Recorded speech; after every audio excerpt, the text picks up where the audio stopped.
அனைவருக்கும் வணக்கம். ஸ்ரீ அன்னை பகவான் ஸ்ரீ அரவிந்தர் அப்பா தவ திரு கர்மயோகி அவர்களின் பாதங்களில் சமர்ப்பித்து இன்னைக்கான டெய்லி மெசேஜ் பார்க்கறதுக்கு முன்னாடி ரொம்ப சாரி திரும்ப, பிகாஸ் நான் சொல்லியே ஆகணும். என்னால் வீடியோஸை கன்சிஸ்டண்ட்டாக போஸ்ட் பண்ண முடியல. நிறைய பேர் என்கிட்ட வந்து மெசேஜ் அனுப்பிச்சு கேட்குறீங்க, கால் பண்ணி கேட்குறீங்க. அண்டு நிறைய ஃபேஸ்புக்லலாம் அது ரொம்ப நாள் ஃபேஸ்புக்கில் ஆக்டிவாகவே இல்லை.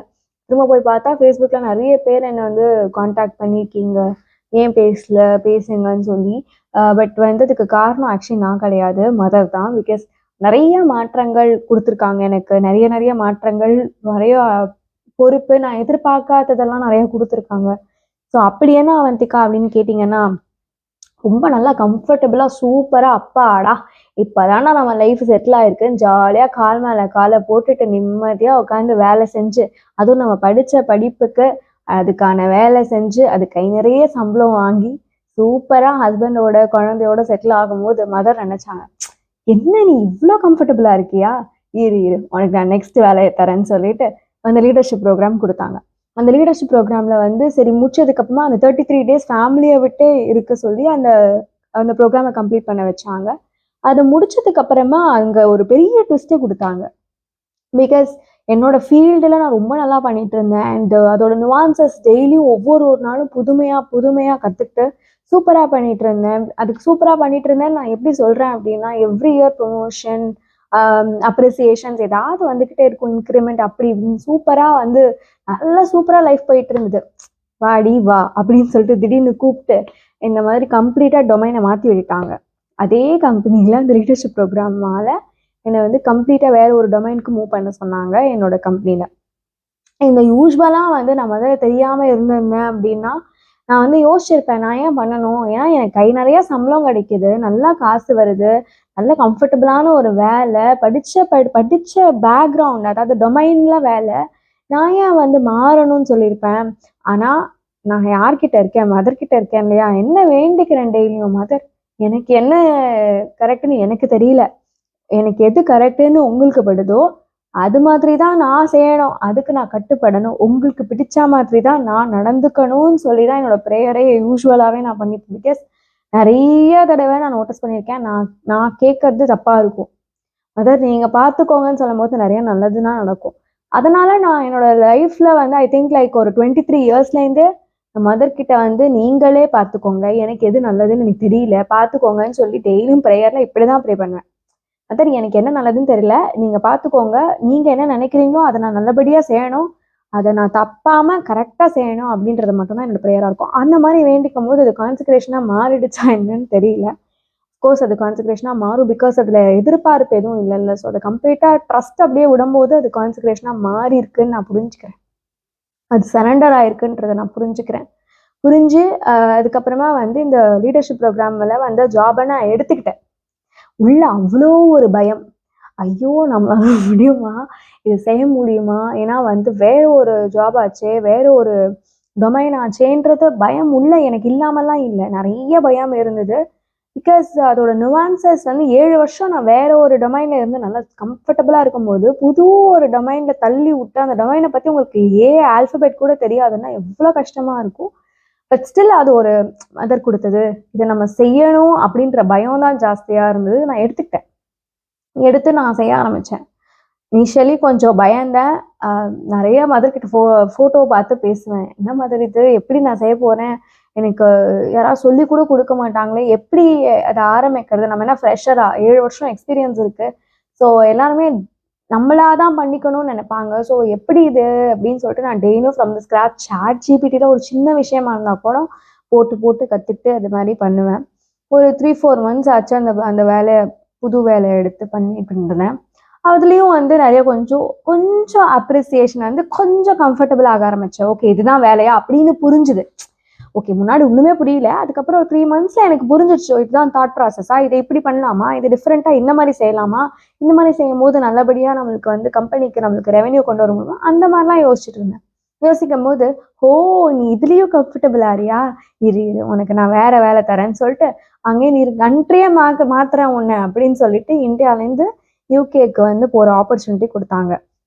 இது கொடுக்கும்போது எனக்குள்ள நிறைய தாட்ஸ், என்ன தாட்ஸ்னால் அதில் போகணுன்றது மட்டும்தான். பிகாஸ் ஆன்சைட்டை பார்க்கணும், இந்த கண்ட்ரியை போய் பார்க்கணும், வேற ஒரு கண்ட்ரியில் விளையாடி என்ன சொல்றது, ஒர்க் பண்ணுறோன்ற ஒரு பெருமை இருக்கும் அப்படின்னு இல்லை.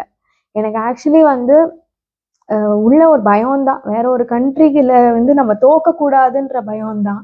இங்கேயாவது நம்ம ஊர் மக்கள் ஏதாவது ஒன்று கேட்டு கேட்டாவது செஞ்சுக்கலாம். அங்கே என்ன பண்ண போகிறோம்னு தெரியல. ரெண்டாவது விஷயம், ஒரு ஒய்ஃபாக இருக்கும் போது ஹஸ்பண்டை டிபெண்ட் என்னதான் இருந்தாலும், என்ன நம்மளுக்கு ஃப்ரீடம் இருந்தாலும் ஹஸ்பண்ட் ஃபர்ஸ்ட் இல்லையா? ஸோ ஹஸ்பண்ட் தானே லீடர் ஒரு ஃபேமிலிக்குன்னு நான் நினைக்கிறேன். ஸோ அப்படித்தான் எல்லாருமே மோஸ்ட்லி நினைப்போம்னு நினைக்கிறேன். அப்போ அவங்க கம்ஃபர்டபுளாக அவரோட வேலையில் செட்டில் ஆகி நல்ல ஒரு சேலரி ஏர்ன் பண்ணிட்டு இருக்கும்போது திடீர்னு நீ வா போகலாம் அப்படின்னு சொல்லிட்டு நான் எப்படி கூப்பிட முடியும்? அதனால நான் மதர்கிட்டே சொல்லிட்டேன், நீங்கள் தானே கொடுத்துருக்கீங்க, நீங்கள் இதை பார்த்துக்கோங்க, நான் இதில் எந்த ஒரு இதுவுமே பண்ண மாட்டேன், பட் நீங்கள் என்ன நினைக்கிறீங்களோ அதை நான் செய்வேன், நீங்கள் என்ன சொல்கிறீங்களோ செய்கிறேன்னு சொன்னேன். இந்த விஷயத்த அப்படியே நான் வந்து என் ஹஸ்பண்ட் கிட்ட சொல்லும் போது என் ஹஸ்பண்ட் வந்து ஒரே நாள் எடுத்துக்கிட்டு அடுத்த நாள் திரும்ப என்கிட்ட வந்துட்டு நம்ம போகலாம், பரவாயில்ல, இது ஆப்பர்ச்சுனிட்டியை மிஸ் பண்ணக்கூடாது, நம்ம போகலாம், நான் என்னோட வேலையை ரிசைன் பண்ணுறேன். நல்லா புரிஞ்சுக்கோங்க, அவர் நார்மல் வேலையில ஆக்சுவலி அவர் நல்ல செட்டில்டாக நல்ல ஒரு சேலரியில் சூப்பரான ஒரு செட்டில்டாக இருந்தார். இஃப் ஐ வேர் ஹிம், நான் யோசிச்சிருப்பேன் நான் வரணுமா, ஏன்னா ஒரு ஃபேமிலியாக வந்து கம்ப்ளீட்டாக வந்து அவரோட சம்பாத்தியத்தில் தான் ஓடிட்டுருக்கு எல்லாமே. என்னோட சம்பாத்தியம்ன்றது கம்மி கம்பேரிட்டிவ்லி. அப்போ அது எவ்வளோ பெரிய ஒரு விஷயம், எவ்வளோ செல்ஃப்லெஸ்ஸாக இருந்தால் தான் அந்த மாதிரி பண்ண முடியும் இல்லையா? ஸோ ஆனால் அவர் அவ்வளோ செல்ஃப்லெஸ்ஸாக இருந்து நம்ம போகலாம் அப்படின்னு சொல்லும் போது எனக்கு ஒன்றுமே புரியல. அப்போ ஐ ரியலி டிசைடட், ஓகே இது மதரோட விஷயம்தான் போல அப்படின்னு சொல்லிட்டு நான் தொடர்ந்து சென்டர் போயிட்டு இருந்தேன். எவ்ரி சண்டே சென்டர் போவேன். ஸோ அப்போ மதர் கிட்ட போய் சொல்லுவேன், மதர் என்ன மதர் இது எல்லாமே உங்களோட வேலை தானே அப்படின்னு சொல்லிட்டு சிரிப்பேன். அதுக்கப்புறமா வந்து இப்போ யூகே வந்தாச்சு. யூகே வந்ததுக்கு அப்புறமா இன்னும் பயம் பயங்கரமா இருக்கு. ஐயோ, நம்ம ஊர்லயாவது பரவாயில்லடா. அதுல ஏதோ ஒரு படத்துல சொல்லுவானே, எனக்கு எங்க ஊர் இங்கிலீஷே புரியாதுடா அப்படின்ற மாதிரி. ஸோ இவங்க வந்து நிறைய பீப்புள் ஆர் ரியலி லவ்லி, ரொம்ப நல்லா லவ்லியா இருந்தாலும் நம்மளுக்கு இந்த வேலை தெரியணும், நம்மளுக்கு இந்த வேலையோட இது விஷயங்கள் தெரியணும், கல்ச்சர் தெரியணும், நிறைய விஷயங்கள் நுவான்சஸ் தெரியணும். அதெல்லாமே இருந்தது போது ஒரே விஷயம்தான் எனக்கு தோணுச்சு, எதுவாக இருந்தாலும் நமக்கு ஒரு சாய்ஸ் தான் இருக்குது. இந்த 2 சாய்ஸ் தான் கொடுக்கறது இல்லை, ஒரு சாய்ஸ் தான். நம்ம இதை எடுத்துக்கிட்டு தான் ஆகணும். இது மதர் கொடுத்தது அப்படின்றது தான் யோசித்தேன், எடுத்துக்கிட்டேன், செஞ்சிட்ருக்கேன். சூப்பராக பண்ணுறேனா அப்படின்னு கேட்டால் இப்போ தான் ஸ்டார்ட் பண்ணியிருக்கேன். ஓகேவா போயிட்டுருக்கு. ஸோ இன்னும் நிறைய விஷயங்கள் கற்றுக்கணும், நிறையா பண்ணணும், நிறைய விஷயங்கள் மதருக்கு ஏற்ற மாதிரி நான் நடந்துக்கணும். அண்ட் அதில் வந்து நான் அச்சீவ் பண்ணணும்னு மதர் நினைக்கிறாங்களா, அதுக்கேற்ற மாதிரி நான் செய்யணுன்றது மட்டும்தான் இருக்குது. பயம் இருக்குது, பிகாஸ் ஒரு ஃபேமிலியே என்னை சப்போர்ட் பண்ணி இப்படி வந்திருக்கு. அண்ட் அதை விட ஜாஸ்தியாக மதர் எனக்கு இவ்வளோ பெரிய ஆப்பர்ச்சுனிட்டி கொடுத்துருக்கிறதுனால நான் இதை நல்லா செய்யணுன்ற பயம் இருக்குது. இதுலேருந்து நான் என்ன சொல்ல வரேன், இதுலேருந்து கருத்து என்ன அப்படின்னா, 2 முக்கியமான விஷயம். ஒன்று, என்ன ஆப்பர்ச்சுனிட்டி என்ன விஷயம் வந்தாலும் அது நம்மளோட கம்ஃபர்ட் ஜோனில் இருக்கா இல்லையா, நம்மளுக்கு முடியுமா முடியாதான்னு யோசிக்கவே கூடாது. நம்மளுக்கு வருதா, அது கடவுள் கொடுக்கறது. ஒவ்வொரு நிமிஷத்துல ஒவ்வொரு விஷயம் நம்மளுக்கு வர விஷயத்தை எடுத்துக்கணும். எடுத்து அதில் பெஸ்ட்டாக பண்ணும்போது அதுலேருந்து தான் கிரேஸ் வரும்னு மதரே சொல்லியிருக்காங்க. மதர் அவங்களோட ஸ்பீச்சில் பேசியிருக்காங்க. டிவைன் கொடுக்குற ஒவ்வொரு விஷயமும் கிரேஸ். அதை வந்து நீ பெஸ்ட்டாக பண்ண பண்ண பண்ண இன்னைக்கு பெஸ்ட்டாக தோணும், அது நாளைக்கு திரும்ப ஒரு கிரேஸாக மாறும் அப்படின்றத அவங்க கிளியர் கட்டாக பேசியிருக்காங்க. அந்த மாதிரி அவங்க சொல்கிறத நான் ரியலைஸ் பண்ணுற மாதிரி தோணுது. ஸோ நம்ம எல்லாருமே என்ன யோசிக்கணும்னா, ஒரு குட்டி குட்டி விஷயம் நம்மளுக்கு தெரிஞ்சு பிடிக்கிறதோ பிடிக்கலையோ, நம்மளுக்கு தெரியுதோ தெரியலையோ, நம்மளுக்கு அது கம்ஃபர்டபுளாகவும் இருக்கோ இல்லையோ, எது நடந்தாலும் வருதா நம்மக்கிட்ட வருதா அதை எடுத்துக்கணும், அதை எடுத்து செய்யணும். அது வேற எதுவுமே யோசிக்க கூடாதுன்றது ஃபர்ஸ்ட் பாயிண்ட். 2வது பாயிண்ட் வந்து நம்பிக்கை வந்து நம்ம மேல இருக்கிறத விட மதர் மேல இருக்கணும். மதர் எது செஞ்சாலும் அது கரெக்டு தான் அப்படின்னு நம்புறவங்க மட்டும்தான் லைஃப்ல ஆக்சுவலி பெருசா வர முடியும். அண்ட் நான் உண்மையாவே மதரை ரொம்ப ட்ரஸ்ட் பண்றேன். அண்ட் என்னோட சக்ஸஸ் என்னோட ஃபெயிலியர்னு நான் உண்மையாவே பார்க்கறது இல்லை. இது எல்லாமே மதர் கொடுத்துருக்கிறது, இது நான் செய்யணுன்றது மட்டும்தான். அண்ட் அஃப்கோர்ஸ் அந்த மாதிரி ஒரு இன்டென்ட்ல நம்ம போகும்போது நம்மளால தோக்கவே முடியாது. அண்ட் மதர் நம்மளை தோக்கவே விட மாட்டாங்க. உங்களுடைய இன்டென்ஷன், அதாவது உங்களோட உந்துதல் அது கரெக்டாக இருந்ததுன்னா, அந்த ஏர்ஜ் கரெக்டாக இருந்ததுன்னா நிச்சயமாக அது நல்லதாக தான் இருக்கும், தவிர கெட்டதாக அமையாது. ஸ்ரீ கர்மயோகி அப்பா என்ன சொல்றாரு அப்படின்னா, யூஸ்வலா ஒரு ரோட்ல வந்து போயிட்டு இருக்கோம் அப்படின்னா அதுல ஒரு குழி தோண்டி இருக்குன்னா நம்ம என்ன பண்ணுவோம், அந்த குழியை தாண்டி போவோம். இது அறிவுக்கு எட்டியது. சில இடத்துல குழி இருக்கு, அதனால குழிக்கு போகக்கூடாதுன்றது நம்மளோட அறிவுக்கு எட்டின விஷயம் இல்லையா? ஸோ இப்போ ஆனா வந்து இன்னொரு ஒரு சினாரியோ இருக்கு. அதுல வந்து ஒரு வழி தான் இருக்கு. அதுல ஃபுல்லா பள்ளம் தோண்டி இருக்கு. அதுல நம்ம போவோமா? போமாட்டோம். ஏன்னா இதுல பள்ளம் தோண்டி இருக்கியா, இது கூட உனக்கு தெரியலையா அப்படின்னு சொல்லிட்டு நம்ம சொல்லுவோம். ஆனா நம்ம என்ன நினைக்கணும் அப்படின்னா, இதுதான் ஒரு பாதை இருக்கு, இந்த பாதை தான் இருக்கு, நம்ம இதுல போயே ஆகணும்னு நினைச்சு மதர் கிட்ட அதை சொல்லி, மதர் நான் இது போகணும், நான் இதை நல்லபடியா செய்யணும்னு மதர் கிட்ட சொன்னா போதும்.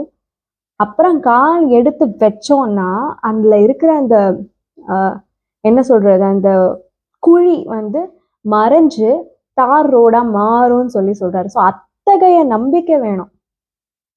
நான் மதர் கிட்ட சொல்லிட்டேன், மதர் கிட்ட சொல்லிட்டு இப்ப நான் எடுத்து வைக்கிறேன், இதுல நிச்சயமா மதர் காப்பாத்துவாங்கன்ற போது அந்த அந்த ஒரு துணிவு, அந்த ஒரு மதர் மேல இருக்கிற நம்பிக்கையை தான் வந்து நம்பிக்கைன்னு அப்பா சொல்றாரு.